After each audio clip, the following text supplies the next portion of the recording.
Buenas noches. Muchísimas gracias al Museo de Arte Contemporáneo de Monterrey, en especial a Tayana Pimentel y al Museo de Arte Moderno, por supuesto, también por acoger este proyecto y exposición. También un gran agradecimiento a Catherine Petiga, quien ha impulsado mucha energía en un proyecto de publicación que acompaña este proyecto en su totalidad. Y por supuesto que a Gerda Gruber por abrirme en lo particular a mí también una puerta a su vida, a su trabajo y a toda esta investigación que hoy tenemos con, bueno, muchas ganas, mucho entusiasmo y mucha emoción por compartir con todas ustedes y todos ustedes. Yo no quiero tomar mucho el micrófono, creo que todos estamos aquí, queremos seguir escuchando a Gerda, pero sí vamos a hacer una breve introducción, no tanto de lo que vamos a ver inmediatamente en salas, sino una comprensión como más compleja y más general de lo que significa abordar incesantemente durante, pues básicamente, una práctica artística y una investigación de muchos años enfocada en la energía regenerativa de lo natural. Y por eso hemos decidido compartir primero que nada una serie de imágenes que nos acercan un poco al día a día, a la cotidianidad en la que Gerda habita hoy y a ese universo en el que ella opta por pausar el ritmo acelerado de nuestras vidas, observar y contemplar el entorno natural que la rodea ahora desde Yucatán, donde habita desde 1988, para después mostrarles ya un poco más puntualmente algunos proyectos que pueden hablar de la escultura expandida desde donde ella viene trabajando hace muchos años a partir de, bueno, una gran experiencia que acompaña su obra.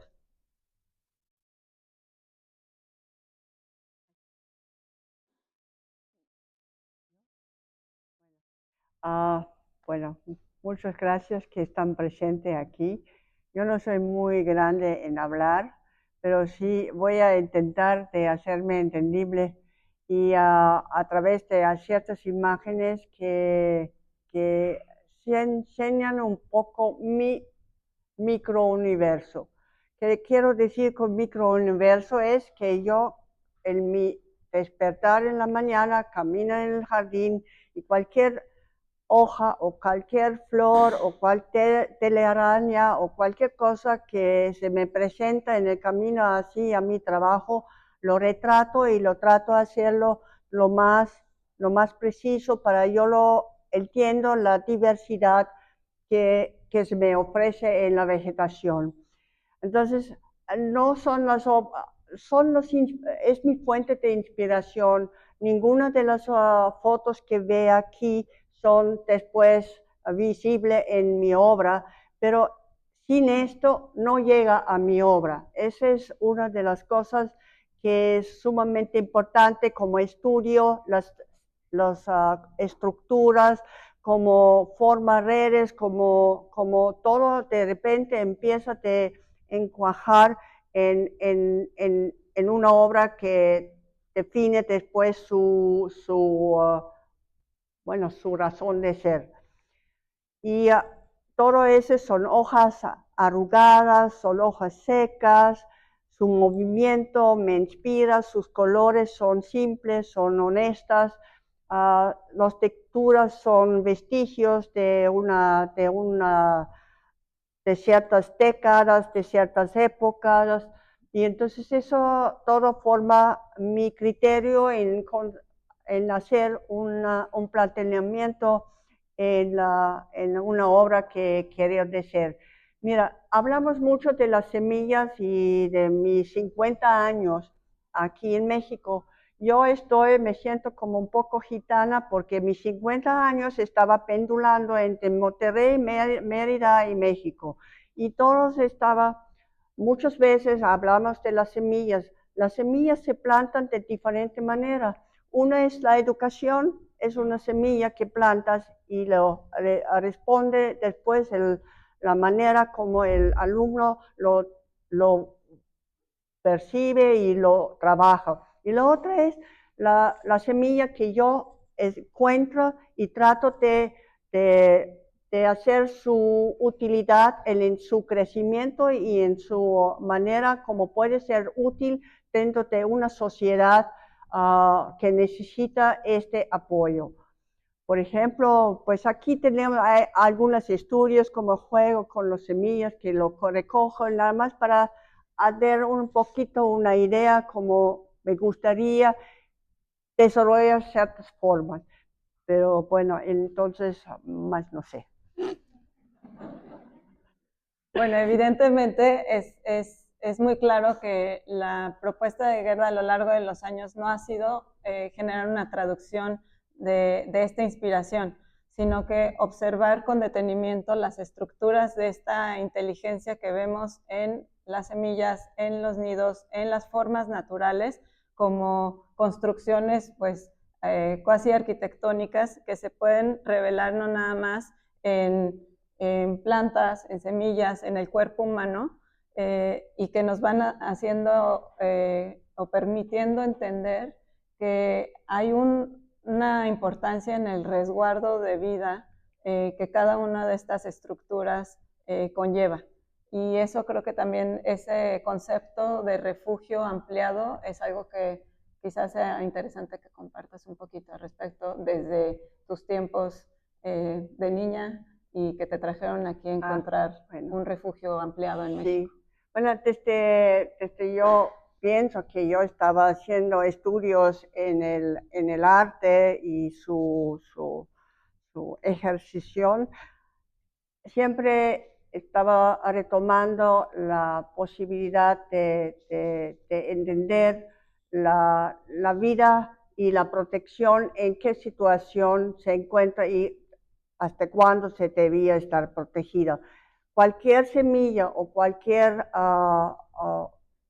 bueno, objeto que tiene dentro de su interior una vida creciente es como un refugio.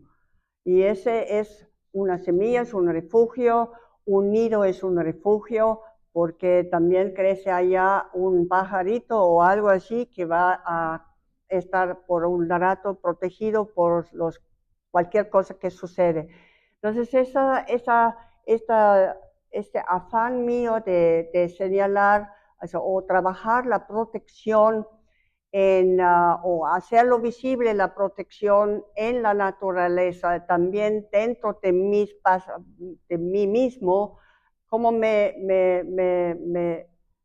bueno, como veo la protección. La protección, por ejemplo, en la naturaleza, como yo lo puedo proteger algo, es que yo lo puedo ofrecer y sembrarlo a la manera que el otro puede tenerlo, entonces, un beneficio o pues, por ejemplo, yo estoy haciendo ahorita una investigación sobre plantas medicinales y entonces tiene su fin, que los niños en la escuela primaria o secundaria pueden conocer cómo se ve la planta medicinal en su forma original antes que lo toman la pastilla. Entonces, eso sí, son unas cosas que me interesan muchísimo y para mí todo ese nace en ese deseo, o como ustedes tal vez no lo entiendan perfectamente como yo lo digo, pero nace todo de un refugio. El refugio es la protección o conserva la protección.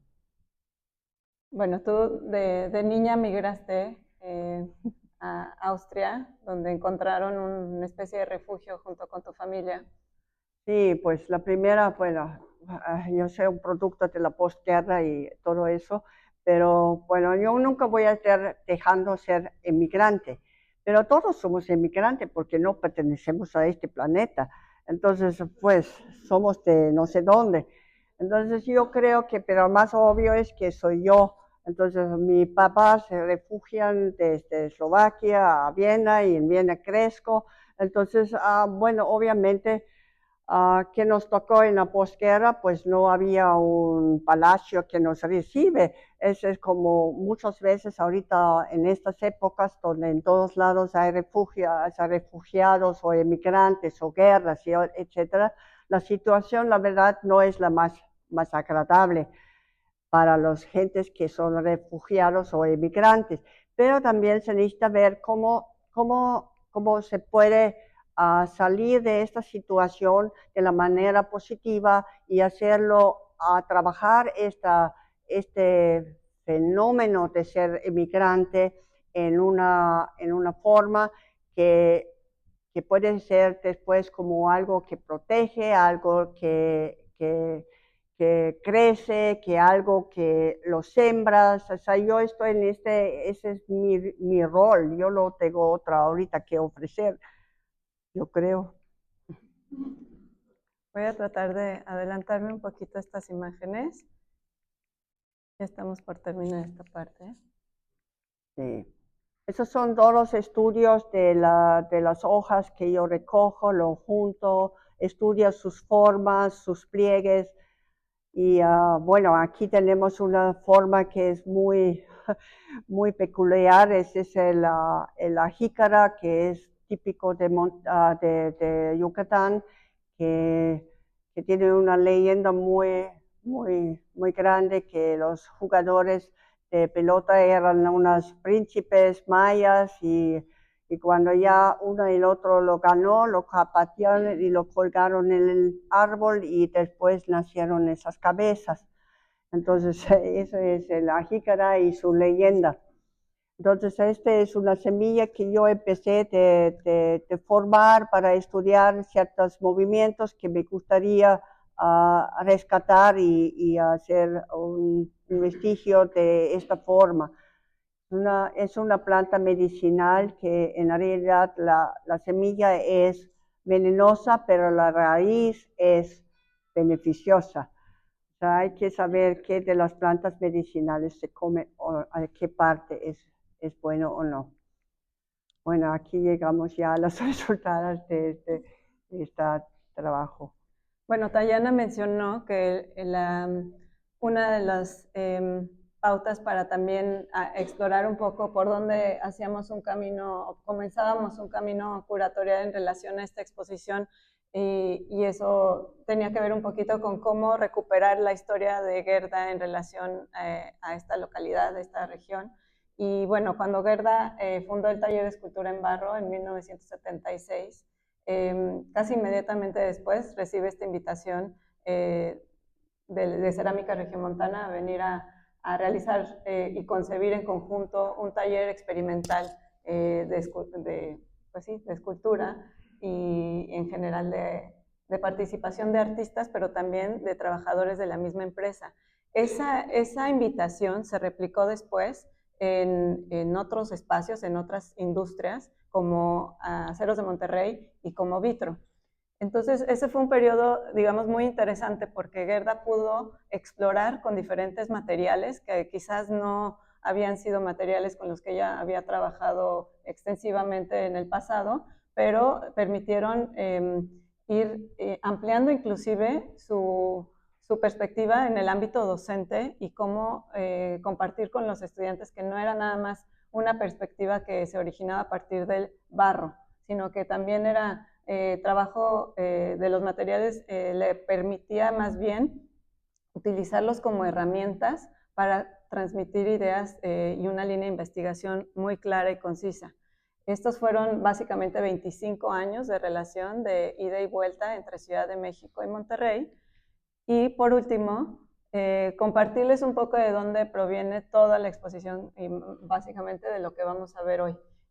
Un jardín, taller, casa, que hoy es el espacio de trabajo de Gerda, o que lo ha sido ya por, bueno, muchos años, y de dónde recupera los materiales con los que trabaja.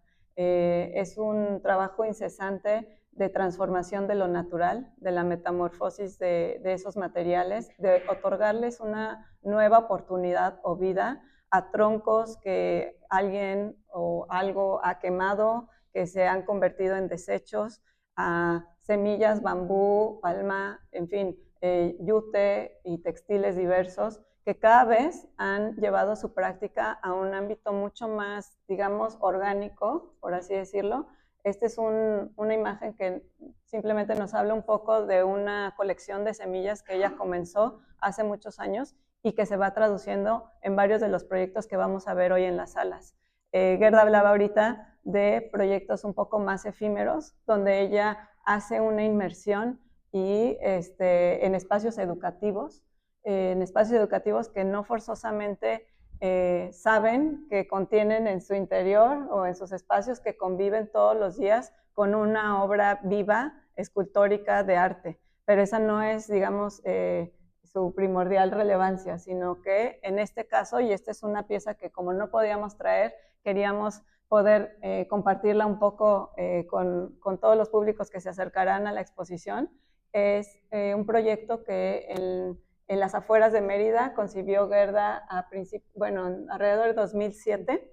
Ella lo llama campo magnético y es un espacio pues mágico, básicamente, donde ella reconoce que los estudiantes de una secundaria pública no tienen un elemento básico como lo puede ser una sombra para resguardarse del clima extremo que hay en la localidad, que puede llegar a 45 grados centígrados. Los chicos salen a su receso y no tienen pues, dónde encontrar un refugio. Entonces ella decide crecer cerca de 2,000 árboles de nim, de esta planta que no es endémica de Yucatán, que no requiere de mucho cuidado, que crece sin mucha necesidad de agua y pide permiso en la escuela de crear este campo magnético, que es un dibujo que ella hace en el terreno. De estos 2,000 árboles, dona casi todos al ayuntamiento de la ciudad y se queda con 60 de ellos. 60 de los cuales, luego de mucho tiempo y de construir esta especie de dibujo, logra generar un domo que permita y dé sombra a todos los alumnos que ocupan por generaciones, que se van moviendo en este espacio de este sitio. Es un lugar de resguardo para ellos, que además, muy curiosamente, Gerda explica cómo las raíces de estos árboles se conectan y hablan entre sí, y es por eso que este dibujo, digamos, escultórico es de la forma que es. Los árboles se comunican y así como bajo la tierra generan esa comunicación, bueno, se genera su extensión hacia la parte superior, ¿no? Creando esta especie de domo. Este es un ejemplo nada más de un sinfín de proyectos que esperamos que podamos comunicar a través de la exposición, ya sea de forma más matérica o efímera, con las diferentes selección de piezas en la exposición. Y pues muchas gracias por estar aquí. Y Gerda, no sé si quieras mencionar algo más. Bueno, gracias que vinieron para acá, pero yo no soy muy buena para hablar, entonces ya Dani lo hizo perfecto.